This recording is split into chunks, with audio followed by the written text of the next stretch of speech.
Hello everybody, this is Con.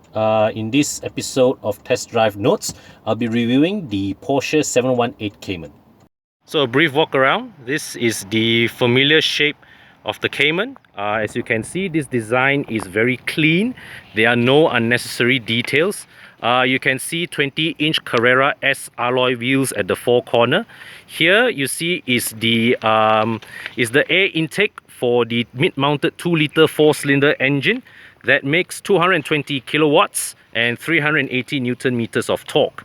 Mated to it is a 7-speed dual clutch transmission that drives the rear wheels. Now the Cayman comes standard with xenon headlights, but our test car here gets the optional LED headlamps upgraded that is worth 4,800 ringgit. Yeah, so another look at the profile from the left side. And come to the back, here are the taillights.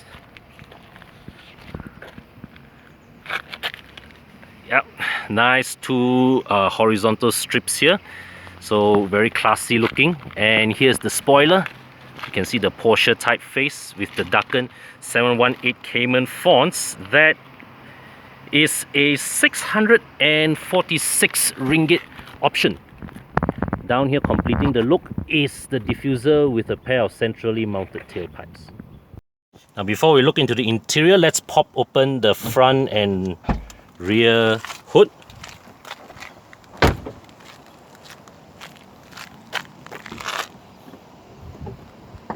So as I mentioned earlier, the engine sits in the middle of the car. So here is a luggage compartment in front. Yeah, very deep. It's a very deep compartment.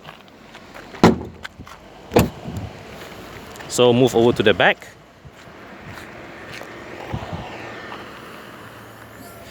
Now the engine of the car sits underneath here.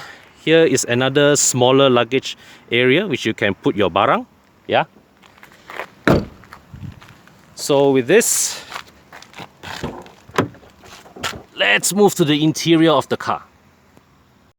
So inside this cabin, compared to the Panamera that I reviewed for Carlist earlier, this is a far simpler, more technical cabin, less sophisticated, but no less better built. The switches have the familiar touch and feel of a Volkswagen Group car, which is not a criticism. Yeah, okay. You can see here's the glove box. You have one USB port here, and there's another USB port inside the center console box here. These cup holders are the swing out type. Yeah, the mechanism feels solid, so doesn't look like it will break any moment, but of course use them with care. Over the practicality of this cabin, as you would expect for a car of this category and class, there's a bit of a compromise. I would appreciate a better defined storage area along this center tunnel, but there is a pocket at the door side here that is good, just about good enough to take a handphone and a smart tag. So what's this car like to drive? Now behind me is a 2-liter boxer 4-cylinder engine producing 300 horsepower, which it sends to the rear wheels via a 7-speed dual clutch transmission. Now the straight line performance, this car is far from exciting or exceptional, but there's a positive side to it, because rather than being a sledgehammer, hard-hitting like modern turbocharged engines, this one feels a little bit more like an old-fashioned naturally aspirated powertrain. Yeah, that is linear in its response, so it builds up speed in a very predictable way, very manageable way, in line with the car's theme of balance, which I will get into later, right? So there is still that little bit of lag when you throttle down to power out of corners, but overall this is a decent powertrain. Yeah, not the most sporting, but it does the job well enough, and it is not the main attraction of this car, right? The transmission paired to it, I would say, is a bit of a mixed bag. In aggressive driving, if you do not use the pedal shifters, it can be a little hesitant to downshift when you kick it down, right? But The plus side of it is that the low speed smoothness is very, very good.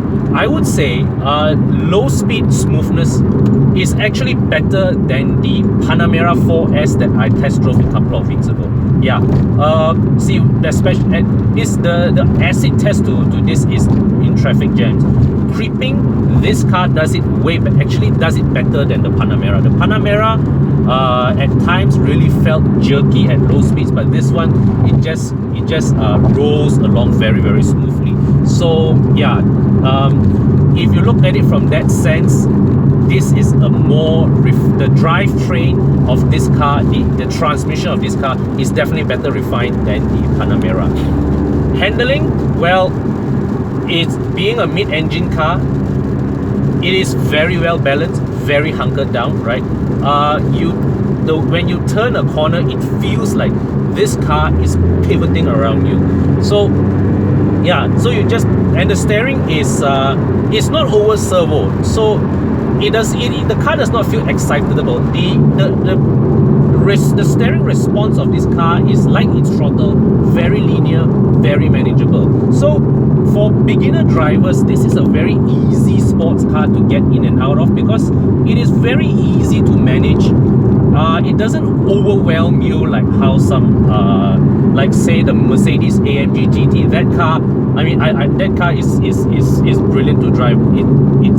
It's a lot of drama, but if you are a newcomer to the world of sports cars, then this is a very, very good starting ground because all the controls are so finely calibrated that, you know, it is very easy to use. Yeah, the ride of this car also is deserving of praise. Of course, you don't expect a car like this to ride like an S-Class, but in the context of a two-seater sports car, it is comfortable enough. It does not jar your bones. It's not a jarring kind of ride. I mean, you have difficulty clearing some very tall bumps, but earlier when I was driving around town, this car proved as easy to get around as you would in a Myvi. Okay, so where a two-seater sports car is concerned, this is as close to day-to-day livability as you will get. Yeah, the suspension, the ride comfort is good. The control calibration is very friendly. So, and the thing is that and yet at the same time, this car is not short of talent. So you can drive this car as hard as you want. Okay, say on a weekend, you can drive this car as hard as you want. But when you get about your day-to-day business, okay, you can also just, you know, gently coax it around in very seamless, very civilized fashion. So overall, this is a very well, in every sense of the word. I mean, whether you're talking about its dynamics or its functionality, this is an exceptionally well balanced car. That's it for my initial thoughts of the Porsche 718 Cayman. Yeah, of course, after this I'll be going home and working on the full review, which I will publish on Carlist.my. Yeah, so stay once I have that out, I'll update the description section to include a link to the story, so do read up on that. Yeah, so until my next video, whether is it con on the road or test drive notes, bye for now.